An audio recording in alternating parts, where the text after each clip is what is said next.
हर खबर पर आपकी नजर बेताब समाचार।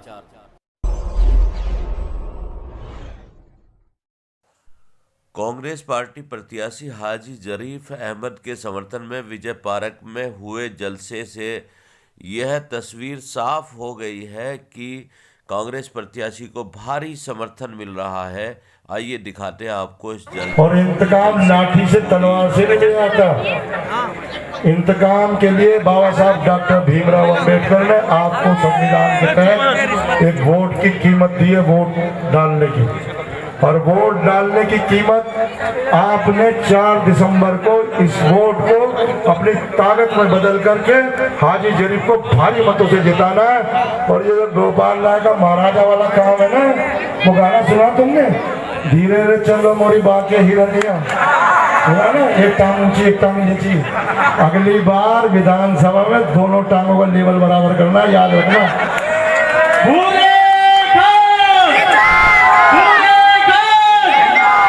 मेरे अजीज दोस्तों, इस मंच को सजाने में और इस इलाके में मेहनत करने में हमारे हाजी मेहरबान साहब और हमारा बच्चा दानिश मलिक और एक छोटा भाई हारून मलिक, कहाँ है भाई, आ जाइए ना।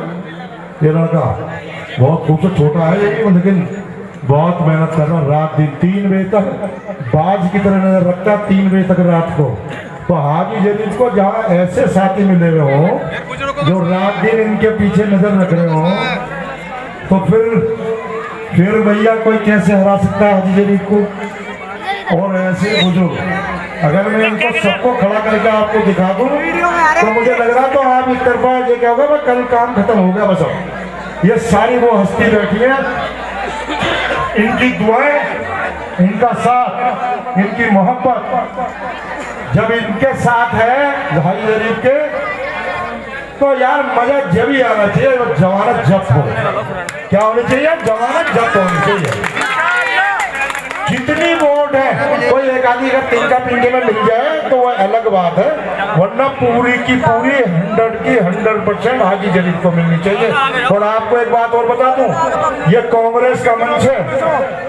भारत जोड़ो यात्रा राहुल गांधी लेके चल रहे हैं, पूरी दुनिया, पूरा देश, पूरा वर्ल्ड देख रहा है उन्हें कि कितनी मेहनत वो मशक्कत वो आदमी कर रहा।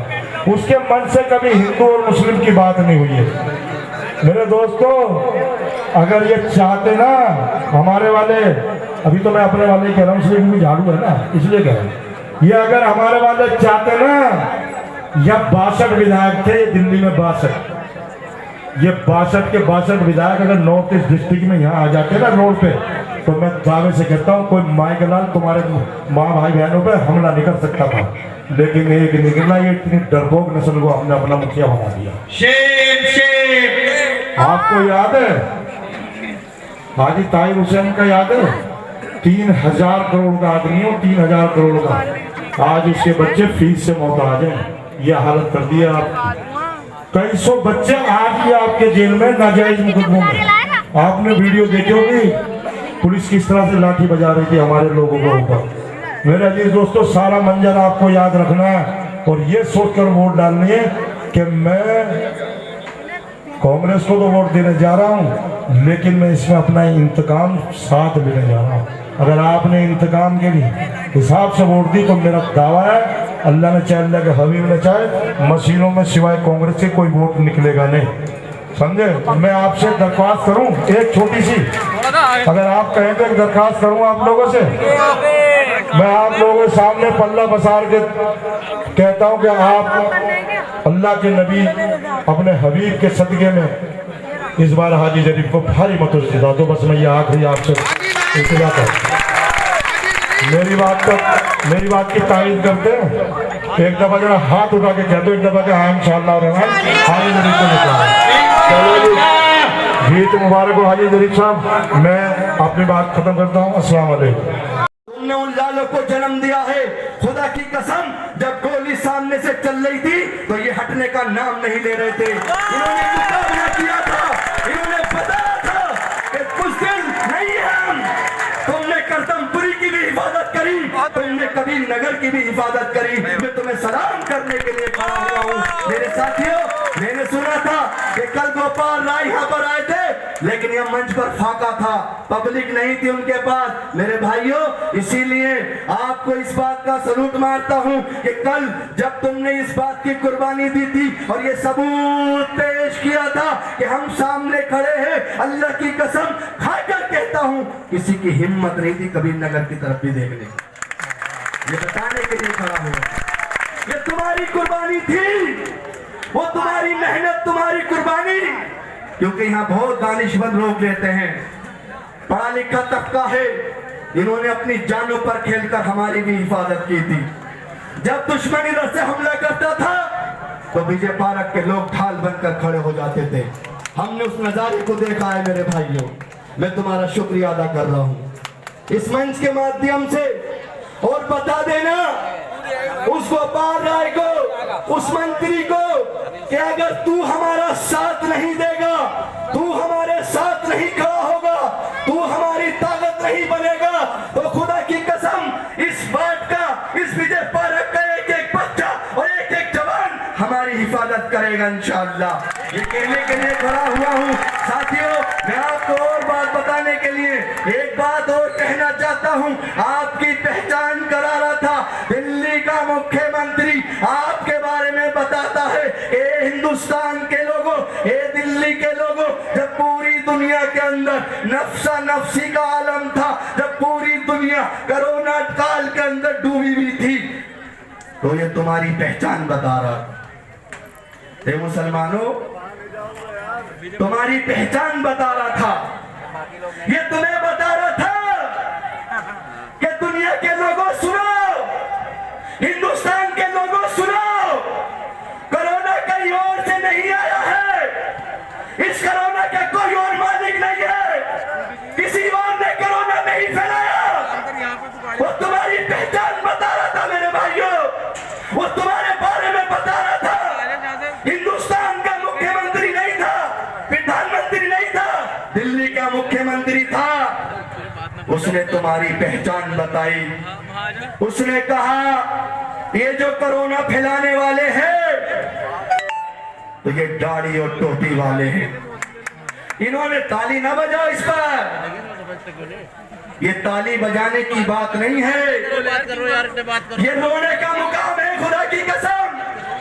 ए बाबरपुर विधानसभा के लोगों, तुम उसको 80,000 वोट दे देते हो और दिल्ली की गद्दी पर बिठाते हो, तो तुम्हें कोरोना बम बताता है, तुम्हें कहता है कि कोरोना यहां से फैला है। ए मेरे साथियों, बस मैं आपसे यही कहना चाहता हूं और यही समझाने की कोशिश कर रहा हूं, यही कहने की कोशिश कर रहा हूं कि जब मरकज निजामुद्दीन हजरत मौलाना साद साहब पर गलत अल्फाज यूज करे जा रहे थे, उनकी शान में गुस्ताखी की जा रही थी, उनके बारे में यह बताया जा रहा था कि मौलाना साद भाग गया, ये भगोड़ा है, इसने अपने सारे मामले बंद कर दिए, कि तुम्हें वो दिन याद नहीं है।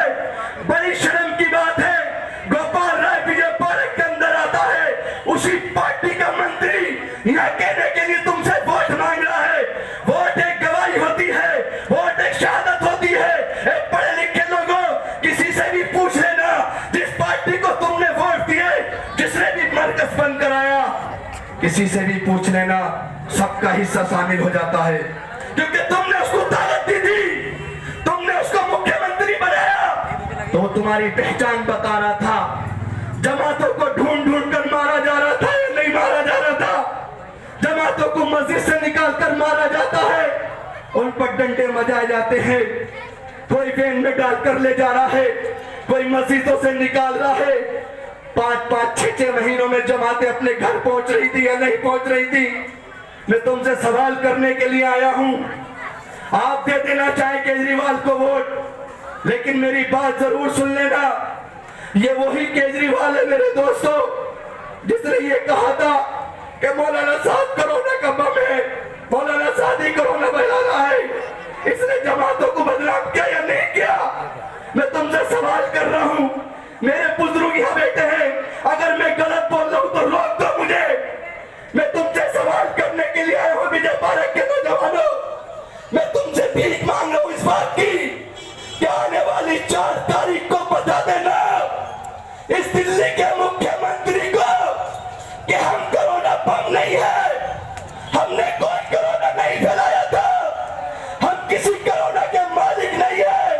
अरे हम तो इस देश से प्यार करते हैं, इस धरती से प्यार करते हैं, हम हिंदुस्तान से प्यार करते हैं, हम अशफाकुल्लाह खान हैं, हम वीर अब्दुल हमीद हैं। मेरे साथियों, मेरे भाइयों, कौन से चक्कर में पड़ गए, कौन सी बातों में पड़ गए, मैं तुमसे यही कहने के लिए खड़ा हुआ हूं। मेरे भाइयों, मैं अपनी बात को बहुत जल्दी खत्म करना चाहूंगा और ये जरूर कहूंगा कि उन जमातों के बारे में सोच लेना, वो बहरून की जमातें जिनको अपने घर पहुंचने में कम से कम 6 से 7 महीने लगे, किसी को 8 महीने लगे, रो रहे थे जमात के लोग। मैंने अपनी आंखों से देखा, मेरे साथियों को पकड़ के ले गए जब वो बता रहे थे कि दिलशाद भाई पूरी तरीके से मार रहे थे। क्या ये अरविंद केजरीवाल अगर उस दिन बयान नहीं देता तो जमातें पिटती क्या? मैं पूछना चाहता हूँ, हाथ उठाकर बताओ क्या पिटती क्या? नहीं पिटती। तो फिर भूल जाओ इस केजरीवाल को, तुम्हें अल्लाह का वास्ता है, इस केजरीवाल को भूल जाओ। इसको 4 तारीख को जवाब दे दो कि हमने इस झाड़ू को घर से निकाल दिया है। अब हम उस जमात के साथ खड़े हैं जो हमारे साथ खड़ी है, उस जमात के साथ है जो हमारे उलमाए इकराम के साथ है, उस जमात के साथ खड़े हैं जो हमारे उलमाए दीन से प्यार करेगी। हम उस जमात का साथ देंगे। तो आने वाली 4 तारीख को बता देना कि हमने इतनी ताकत से वोट डलवाने हैं कि केजरीवाल के मुंह पे चमाटा पड़े और ये एहसास हो जाए कि ये कौम जाग चुकी है, ये कौम बिजली और पानी की मोहताज नहीं है, इसे बिजली पानी नहीं चाहिए, अपने बुजुर्गों की इज्जत चाहिए, उलमाए दीन की कदर चाहिए, उलमाए दीन से प्यार करने वाला चाहिए। मेरे साथियों, और एक बात और बताकर बात खत्म करता हूं। यहाँ पढ़े लिखे लोग रहते हैं, नमाजी परहेजगार लेते हैं, 80% हाजी है, नमाजी है। कौन सा काम किया था केजरीवाल ने, पता है आपको? कौन सा काम किया था मालूम है? तुम्हारी बगल में शराब का ठेका खोल दिया। हाजी जरीफ साहब हमारे दरमियान में आ चुके हैं, जोरदार तालियों से इस्तकबाल कर दीजिए हाजी जरीफ साहब का। हाजी जरीफ साहब हमारे बीच में आ चुके हैं। मैं आपसे सिर्फ अपनी बात को यही रोकते हुए ये कहने के लिए खड़ा हुआ था और ये बताने के लिए खड़ा हुआ था, एपीजे पार्क की आवाम और यहाँ के लोगों, उस दिन को याद करना जब इसी केजरीवाल ने तुम्हारी बराबर में शराब का ठेका खोल दिया था तो तुम्हें निकलने पड़ने की परेशानी हो रही थी। तो इसको मुंह तोड़ जवाब देना। और ये जो नौजवान साथी आपके बीच में आया है हाजी जरीफ, इसकी एक पहचान है, इसकी एक काबिलियत है, ये तारीफ के लायक इसलिए है, इसने मेरे दोस्तों कोरोना काल हो या कोई परेशानी हो या कोई मुसीबत हो तो इस साथी ने सामने खड़े होकर लोगों की मदद करने का काम किया। ये शराब भाई लोगों का हाथ डालेंगे हाथ गरीब के गले में। देखो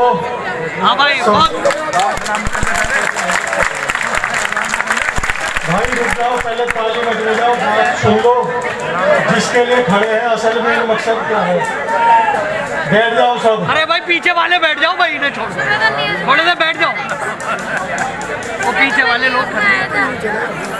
देखो सबसे पहले तो मैं जितने हमारे बुजुर्ग यहाँ बैठे हुए मंच पर और जितने बुजुर्ग हमारे घरों में हैं और जो जितनी बहनें और माएँ हमारी घरों में हैं पूरे विजय पार्क में, उन सबको और अपने उस्ताद हाजी हाकम अली साहब को जो विजय पार्क की बहुत शान और आन बान शान थी, उन्हें सलाम करता हूँ।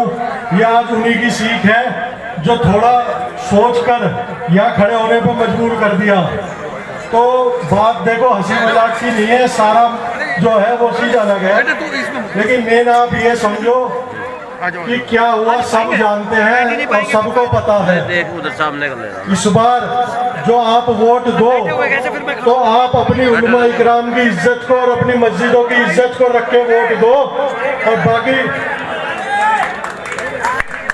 और मैं जितने अपने बुजुर्ग हमारे मंच पर बैठे हैं, मैं इनसे दरखास्त करना चाहता हूं कि दिल से दुआ करें, दिल से हाजी जी का साथ दें। जब आप सब लोग दुआ करेंगे और दिल से साथ देंगे तो इंशाल्लाह हाजी जी की जीत जभी होगी। अगर हम सोचने लगे ताली बजाने से और दो बात करने से कुछ हो जाएगा तो कुछ नहीं हो जाएगा। अगर आप आज अपने बारे में नहीं सोचोगे ना तो उन्होंने तो आपके बारे में ये सोच रखा है कि आप और हम उनके जूते की नोक पर हैं।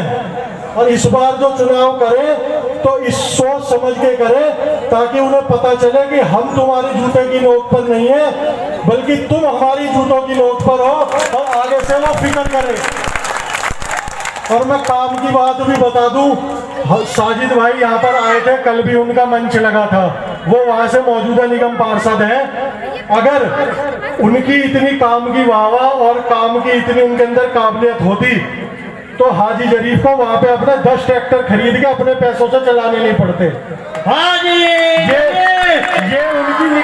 ये उनकी नाकामी का सबूत है जो हाजी जरीफ को वहां खड़ा होकर अपनी कौम के, अपने लोगों के, चाहे हिंदू हो चाहे मुसलमान, सबकी फिक्र करके वहां ट्रैक्टर और लोगों को सब खर्चा अपने पास से करके कूड़ा उठाना पड़ा। अगर आप इसको कूड़ा उठाने का और सिर्फ नाली और पानी का सोचोगे तो आप दिल्ली में रह रहे हो, या हिंदुस्तान की राजधानी है तो मिलेगी। आज ये बात करते हैं, आज इनकी नजरों में यहाँ की अहमियत गांव देहात की समझ रखी है इन्होंने, जो है सीधा यहाँ पर आके नाली की, पानी की, बिजली की बात करते हैं। सबको पता है कितनी मिल रही है बिजली, कितनी नहीं मिल रही है, सबको पता है नहीं पता। तो भाइयों हाथ जोड़ के गुजारिश है, मैं तो अल्लाह के भरोसे खड़ा हुआ हूँ, ना मुझे आगे इलेक्शन लड़ना है और ना कभी अल्लाह ऐसा काम कराए, समझ रहे हो। लेकिन ये इस बार आपको अपने बटन दबाते में आप ये मत सोचो पानी है केजरीवाल। कई लोग ये भी सोच लेंगे छोटा चुनाव है, ये छोटा चुनाव नहीं है। जब हमारे बुजुर्गों ने इन्हें छोटा चुनाव जिताया था जब ये हमारे सर पर चढ़ के बैठे थे, तो मैं इसलिए सारे अपने विजय पार्क में जितने भी बड़े बुजुर्ग बैठे हैं मैं उनसे गुजारिश करता हूं कि हाजी जरीफ को अपनी दुआ से नवाजें और एक बार इंशाल्लाह जीत का मौका दें। और इंशाल्लाह कहने की बात नहीं है, हाजी जी अपने काम से ज्यादा ही अपने खरे उतरेंगे, नहीं खरे उतरेंगे तो फिर हाजी जी को भी देखेंगे, ठीक है ना भाई। लेकिन इस बार एक भी वोट दो तो ये मत सोच समझ के देना ये मुझे पानी फ्री दे रहा है, ये मुझे बिजली फ्री दे रहा है।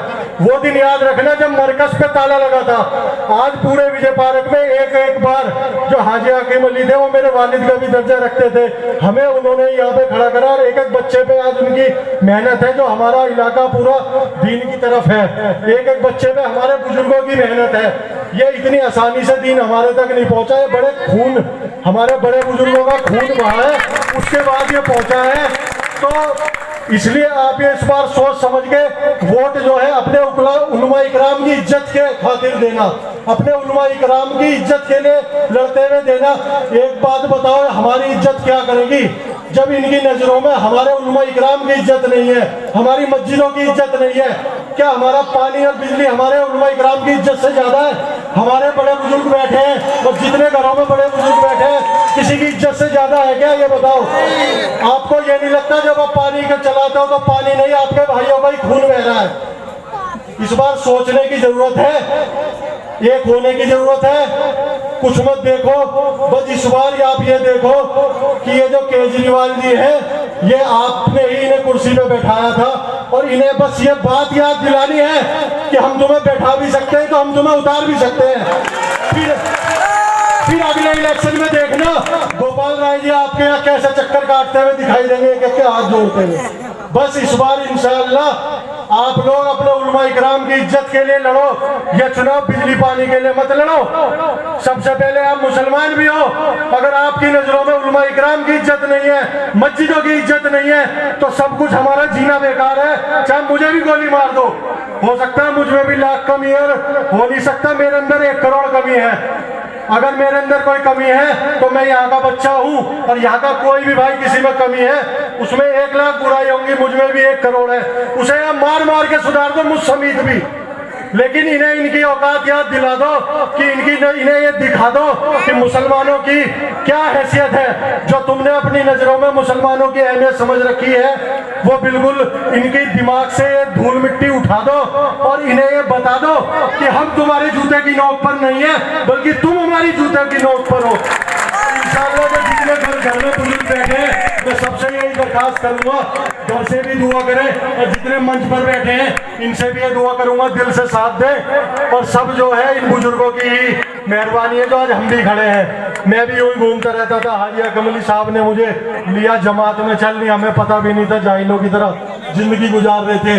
पूरे मिले भारत में उनकी एक एक बच्चा उनकी कुर्बानी को जानता है, कैसे कैसे उन्होंने क्या क्या करा, चाहे वो बीमार रहे चाहे कुछ भी रहे, लेकिन उन्होंने हमेशा मेरे से एक बात कही थी, बेटा कभी भी अपने जमीर को मार के कोई काम मत करना, चाहे तुम्हें मरना पड़े या तुम्हें अपना नाम ही खत्म करना पड़े। तो इसलिए आप सब कुछ सोच के वोट करें, आप समझदार हैं। तो कई लोग यहाँ आके कह रहे हैं कि यहाँ विजय पारक के लोगों का ठेका ले लिया है। अरे भाई, विजय पारक के लोग पागल थोड़ी हैं, विजय पारक के लोग समझदार हैं, वो सब कुछ सोच समझ के, किसी की नजर से कुछ नहीं बचा है, सब जानते हैं क्या क्या हुआ और क्या क्या नहीं हुआ, वो सोच समझ के वोट देंगे। और आप सब इंशाअल्लाह गुजारिश है सोच समझ के ही वोट देना। और एक ये जो बात कह रहे हैं कि हाजी जी ने कह दी कि मैंने पूरा विजय पारक पैसों से खरीद लूंगा, पैसों से खरीद लूंगा, तो मैं इन्हें बता दूं विजय पारक के लोग बिकने वाले नहीं है, चाहे उन्हें अपनी जान देनी पड़ जाए। और ऐसा कोई नोट इस धरती पे नहीं बना जो मुसलमानों को या विजय पारक के लोगों को खरीद सके। तो अगली बार अगर अब ये आए तो इन्हें ये आप इनकी बातों से अंदाजा लगाओ या हमारी आपकी वैल्यू क्या समझ रहे हैं। इन्होंने ये सोच भी कैसे लिया कि हम लोग बिक जाएंगे पैसे से। भाई जहाँ हमारी उलमा इकराम की इज्जत की बात आ गई, जहाँ हमारी मस्जिद की बात आ गई, तो साला खुद मरना मंजूर है, लेकिन उसके अलावा एक कदम भी आगे रखना मंजूर नहीं है। तो आप ये इलेक्शन इस बार इस उससे लड़ो, और हम भी दुआ करेंगे इंशाअल्लाह, और दुआ कर भी रहे हैं। और बाकी हाजी जी अपनी एक एक वादे से इंशाअल्लाह ऊपर ही उतरेंगे, कम नहीं उतरेंगे।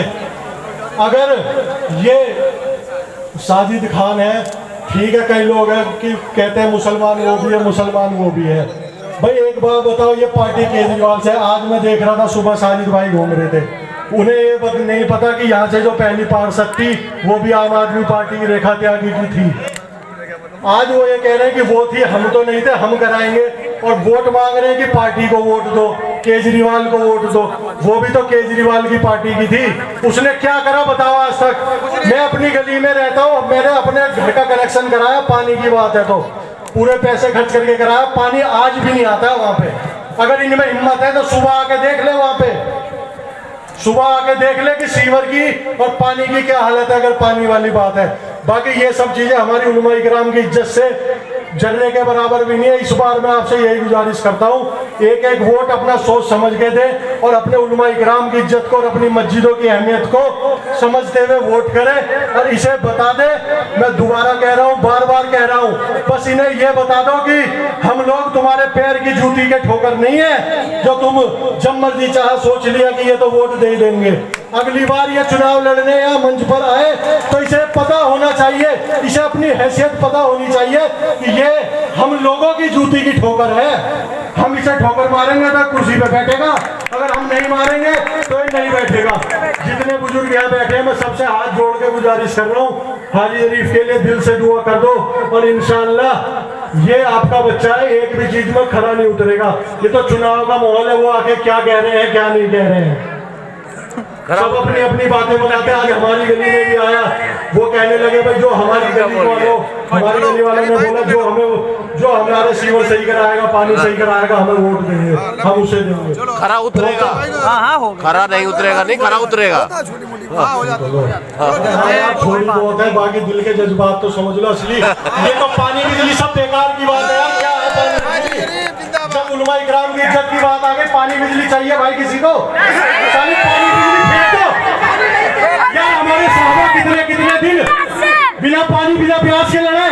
क्या आप वो चीज नहीं सोच सकते एक बार? बस क्या आपके लिए फिर भी पानी ज्यादा है?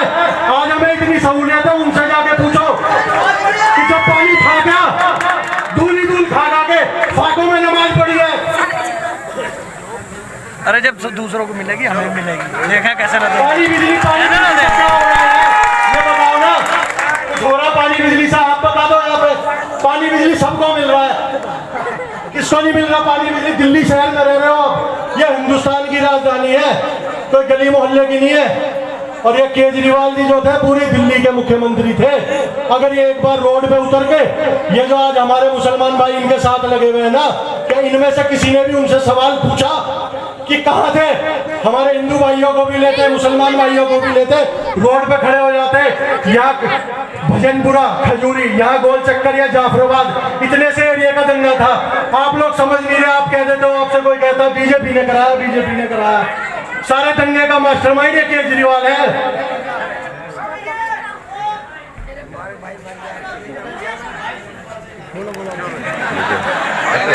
अब यहाँ कह रहे धमका रहे। कौन धमका रहा सबको पता है। रईस भाई हमारे मोबाइल वाले हैं, उन्हीं की पार्टी से है, ईमान वाले हैं वो भी। उनसे उनके ईमान की कसम लेके पूछो योगेंद्र राव ने क्या कहा गोपाल राय के भाई ने। अगर वो कह देंगे ना मैं अभी छोड़ के चला जाऊंगा यहाँ से और सबको कह दूंगा सबको घर में बैठ जाओ, वो आके यहाँ पर कह रहा है कि मैं एक भी मकान में ईंट नहीं लगने दूंगा और तुमने मुझे वोट नहीं दिया तो मैं तुम्हें सबको देख लूंगा। आप बताओ ये क्या समझ रहे हैं? धमका ये रहे, हम धमका रहे हैं किसको? हम तो अल्लाह के नाम पर खड़े हैं, अल्लाह हिम्मत देगा। आप बुजुर्गों हिम्मत देंगे और बुजुर्गों का साथ रहा तो इंशाअल्लाह जीतेंगे। और कोई हार जीतेगा, जो अल्लाह करेगा बेहतर करेगा। अल्लाह जानता है क्या है। अगर हमारे हक में सही नहीं हुआ हम सोच लेते हैं कि यार ये हो गया, लेकिन अल्लाह जानता है हमारे हक में क्या पता वही सही हो। चल बेटा। तो इन्हें इतना जिताने के बाद भी आके धमका रहे हैं, यहाँ पे आके धमका रहे हैं। अगर मुझे भी धमका दिया मैं भी तो विजय पा। भाइयों बुजुर्गों दोस्तों, मैं आपसे दिल की गहराइयों से माफ़ी चाहता हूँ। समय बहुत कम है, मैं आप सब लोगों का नाम ले सकता था, काफ़ी लंबी फहरिस्त है, उसको मैं आपसे माफ़ी चाहता हूँ। किसी दिन इंशाअल्लाह उम्मीद करते हैं चुनाव के बाद जब यहाँ आप लोग मुझे स्वागत के लिए बुलाएंगे उस दिन इसकी भरपाई करूँगा इंशाअल्लाह। और जो पूरे विजय पार्क से आए हुए बुजुर्ग नौजवान साथियों, आपका दिल की गहराइयों से शुक्रिया अदा करना चाहता हूं कि आप लोग अपना कीमती समय निकाल करके सब कुछ छोड़ करके मशगूलियत को आप लोग मुझे यहाँ सुनने के लिए आए। ताउम्र आपका इस एहसान का एहसानमंद रहूंगा इंशाल्लाह। देखिए, मुझसे पहले वक्ताओं ने लगभग आपको सब बातें बता दी, उन पर रोशनी डालने का समय नहीं है। और मैं आपसे कहना ये चाहता हूं, कल यहाँ मंच सजा था दूसरी पार्टी का, मंत्री जी यहाँ से कह रहे थे, क्या कह रहे थे? भैया तुमने काउंसलर बना दिया तो फंड तो मुझसे ही लेगा। ऐसी क्या क्या गए? सुन ले,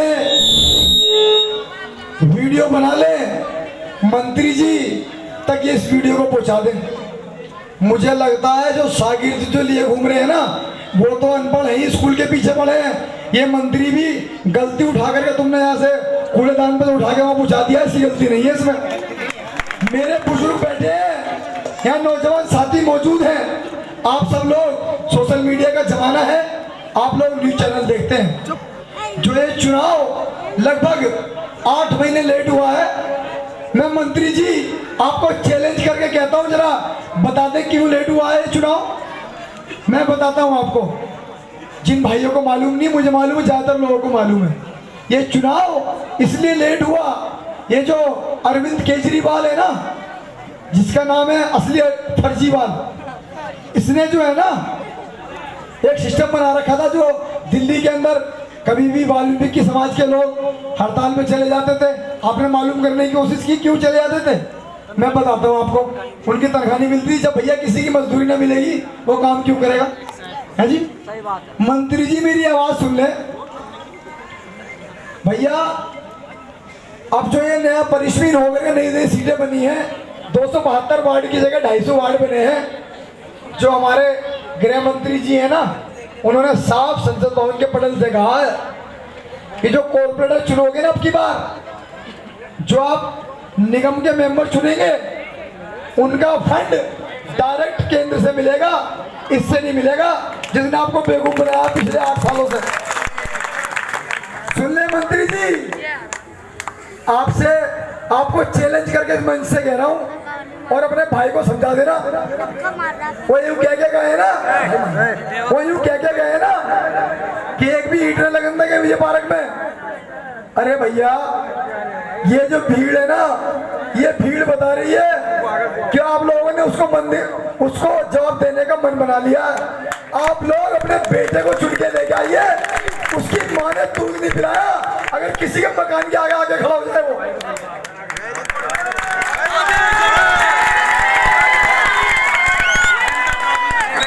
भाई सीटी ना बताए प्लीज, देखिए सब मुसलमान बैठे, ये अच्छा सिस्टम नहीं है। सीटी किसने बताई? अब मैं आपसे मंत्री जी को मेरा ये पैगाम पूछा दे कि हमारे छोटे भाई ने तुझे चैलेंज कर दिया, और मैं बता दूं मंत्री जी को, जो उगाई कर रहे हैं ना, कहो तो उसका भी चिट्ठा इस चुनाव के बाद खोलेंगे। सब मालूम है मुझे, 10-12 लाख रुपए रोज योगेंद्र राय जो रजिस्ट्री होती है एसडीएम कोर्ट पे, वहां से लेके जा रहा। भैया, आप लोगों को घबराने की जरूरत नहीं है, आप सब लोग पढ़ी लिखी कौम है, और हम उसके उम्मती हैं। जब गिनती के लोग थे, जब पूरी दुनिया से न डरे, और अब तुझसे क्या डरेंगे? हाँ जी, क्या डर जाओगे आप लोग? चलो जी, मुझसे पहले दानिश भाई ने, दिलशाद कुरैशी साहब ने, आपको सब वक्ताओं ने बातें बता दी। भैया शॉर्ट करके बताऊंगा उसको। जब वो यहाँ पर मौजपुर पर एक संघ का नेता, एक आरएसएस का नेता वहाँ आकर के 2020 में एक अनाउंसमेंट करता है और कहता है, क्या कहता है? प्रशासन को चैलेंज करता है, और चैलेंज करके कहता है कि भैया ये जो प्रोटेस्ट लगे हुए हैं ना, इस प्रोटेस्ट को या तो आप लोग हटवा दीजिए, वरना मैं हटवा दूंगा। भाई मैं आपसे कहना ये चाहता हूं, जो वो मंत्री दूसरे टर्म की सरकार में मंत्री है, अपने बाप की वोटों से नहीं है तू, हमारी वोटों से ही है। जब मुसलमान भाइयों ने वोट नहीं दिया था ना, तो तीसरे नंबर पे था। जब मुसलमान भाइयों ने वोट दिया, कोई मंत्री और एमएलए बना। गलत कह रहा हूं साहब मैं? भैया जब वो चैलेंज कर रहा था संघ का नेता कपिल मिश्रा, इसका फर्ज नहीं बनता था कि उसकी आंखों में आंखें डालता और उसके चैलेंज को कबूल करता और कहता कि मैं अपनी कॉन्स्टिट्यूंसी के अंदर दंगा नहीं होने दूंगा? अगर मैं गलत बात कह रहा हूं भाई बताइए। देखिए वो वहां आता और आकर के कहता है, साजिद खान मेरे दुलारे, तुम मुसलमानों को संभाल और मैं रेखा त्यागी के साथ में और लग करके हिंदू भाइयों को संभालूंगा, दंगा नहीं होने दूंगा। भैया वो आपकी वोट का सिर्फ इस्तेमाल करते हैं। जैसे बिरयानी के अंदर तेजपाल के पत्ते को डाला जाता है ना, और जब खाने का नंबर आता है निकाल के साइड में रख दिया जाता है। आपको इन बातों को अपने जहन के अंदर ताजा रखना 4 दिसंबर तक। दंगा नहीं होता, मगर उसने जरूरत नहीं समझी, जो आपकी वोट से वो महलनुमा मकान लिए बैठा है ना, वहाँ कहाँ पे सिविल लाइन के अंदर, वो उसमें सोता रहा और आपके भाई आपके बच्चे यहाँ शहीद होते रहे और माँ और बहनों की बेइज्जती होती रही। गलत कह रहा हूँ साहब मैं? अब थोड़ा कारनामा तुम्हें साजिद खान का बता दूं, पूछ लेना, यहाँ से करीब है, को दूर रहा उसका घर। प्रोटेस्ट कहाँ लगा हुआ था भैया? यहाँ पर हमारे मोहल्ले के अंदर। कहाँ पर? करदमपुरी की पुलिया पर काउंसलर साहब का मकान वहां से सिर्फ चंद कदम दूर है, यानी कि जाए 200 मीटर। भैया वो जो लड़ाई थी ना, वो इस कौम की लड़ाई थी, किसी एक बच्चे की, एक समुदाय की लड़ाई नहीं थी, इस कौम की लड़ाई थी। अगर गलत कह रहा हूं तो बता दीजिए मुझे। उसको वहां तक आने की तौफीक नहीं हुई नाकारा निगम पार्षद को। मैं सलाम करता हूं माँ और बहनों को जिन्होंने इस कौम की लड़ाई में सबसे आगे पंक्ति में रहते हुए लड़ाई लड़ी।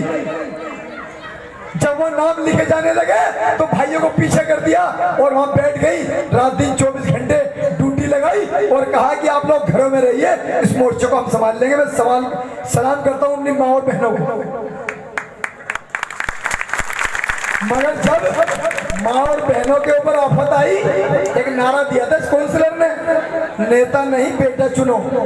भैया मुझे बता दो, किसी की माँ और बहनों की आबरू पे बनाए, उनके ऊपर लट चले, उनके ऊपर आंसू गैस के गोले चले, तो वो बेटा कैसा बेटा है? तो बड़ा नालायक बेटा है, तुझे शर्म भी नहीं आई? गंदा नाला तेरे करीब ही है, तुझे डूब मरने को जगह ना मिली। जब वो बहने वहां से भागती हुई आंसू गैस के गोले चले, यहाँ करदमपुरी के लोग मौजूद हैं, तायीद करेंगे, वहां जाकर के मालूम कर लीजिए आप। वो बहने इस उम्मीद के साथ चारों कतार वहां से भागती हुई पहुंची कि हमने अपना नेता चुन रखा है, हमने अपने बेटे को वोट दे रखा है। पर वो नालायक बेटे ने पता क्या किया? उन बहनों के मुंह के ऊपर दरवाजा बंद कर दिया। अरे भैया डूब मर, तुझे शर्म नहीं आती कि जो है इस कौम से बच के कहा जा सकता है? तू इन्हीं की वोटों से तू निगम पार्षद रहा। जब उन्होंने दरवाजा काउंसलर साहब ने बंद कर दिया तो बहनों ने चूड़ियां उतार के उसके गेट पे दे मारी। हकीकत बात है, ये सच्चाई है, ये सच्चाई है जो बात करे। मैं आपको थोड़ा सा ये बताना चाह रहा हूँ। हमने करदमपुरी के लोगों से उस टाइम पर, बेटा भाई, उस टाइम पे हमने मालूमात करने की कोशिश की। भाई एक हमने कहा, हमारे कई दोस्त हैं वहाँ पर बहुत अजीज, हमने कहा मेरे दोस्तों क्या नाम है उसका जो है, इस काउंसलर से बात तो की जाए, क्योंकि हमने इसे नेता माना है।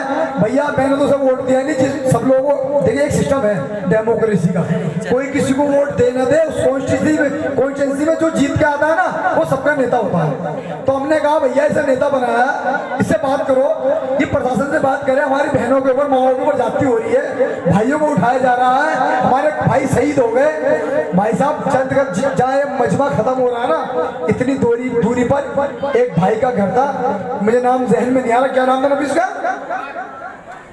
फुरकान। मैं उसके घर गया, इतनी घर दूर था, वो उसके जनाजे में भी शरीक नहीं हुआ। धिक्कार है लानत ऐसे आदमी के ऊपर। भाई मैं आपको एक बताना चाहता हूँ उनकी कारगुजारी। उन्होंने, उसके परिवार ने, जब उनसे बात की गई तो पता क्या कहा कि हम मजबूर हैं, हमारी पार्टी की गाइडलाइन हमें इजाजत नहीं देती कि हम आपके बीच में आकर के बोले। खुदा की कसम, आपका बेटा होता ना लात मार देता पार्टी को। और एक बात बताऊं, अरे नादान निगम पार्षद साजिद खान मेरा भाई है, तू भी ईमान वाला, अबे थोड़ा सा सऊर सलीका सीख लेता। खुदा की कसम, तू उस दिन पार्टी को रिजाइन करके अपनी कौम के साथ खड़ा हो जाता ना, तो आज हाजी शरीफ को तुम्हारे बीच आने की जरूरत ना पड़ती।